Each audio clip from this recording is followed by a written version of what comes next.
എല്ലാവർക്കും drama review ചാനലിലേക്ക് സ്വാഗതം.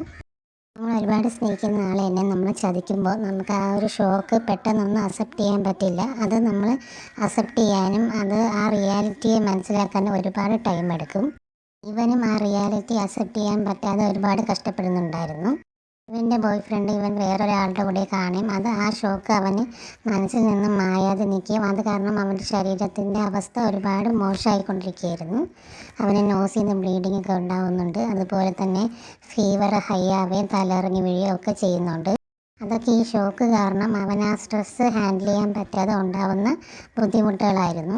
പയ്യെ പയ്യെ റിയാലിറ്റി അക്സെപ്റ്റ് ചെയ്യുന്നുണ്ടെങ്കിലും പക്ഷേ അവനതങ്ങോട്ട് ഉൾക്കൊള്ളാനായിട്ട് കഴിയുന്നില്ല. അതുകൊണ്ട് തന്നെ അവന് നന്നായിട്ട് ഫീവറൊക്കെ വരികയും അവൻ്റെ ഫ്രണ്ടിൻ്റെ മുമ്പിൽ തലയിറങ്ങി വീഴുകയും ചെയ്യുന്നുണ്ട്. ആ ഫ്രണ്ട് അവനെ ഹോസ്പിറ്റലിലേക്ക് എത്തിക്കുകയാണ്. അപ്പോൾ ഡോക്ടർ പറയണം അവൻ്റെ ഫീവർ കൂടുതലാണെന്നൊക്കെ പറഞ്ഞ് അവിടെ അഡ്മിറ്റ് ചെയ്ത് അവന് ട്രിപ്പൊക്കെ ഇട്ട് കൊടുക്കുന്നുണ്ട്. കുറച്ച് കഴിയുമ്പോൾ അവൻ്റെ ഫീവറൊക്കെ കൺട്രോൾ ആവുന്നുണ്ട്. പിന്നെ അവൻ്റെ ഫ്രണ്ടിൻ്റെ കൂടെ അവൻ സംസാരിക്കുകയും പതുക്കെ പതുക്കെ അവൻ റിയാലിറ്റിയിലോട്ട് വരികയും ഒക്കെ ചെയ്യുന്നുണ്ട്.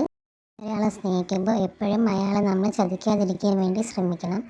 ഒരാളെ സ്നേഹിച്ചിട്ട് അയാളെ പാതി വഴിയിൽ ഉപേക്ഷിച്ച് പോകുന്നത് ഏറ്റവും വലിയ തെറ്റായ ഒരു കാര്യമാണ്. അടുത്തൊരു വീഡിയോ ആയിട്ട് വീണ്ടും വരുന്നതായിരിക്കും. Thank you.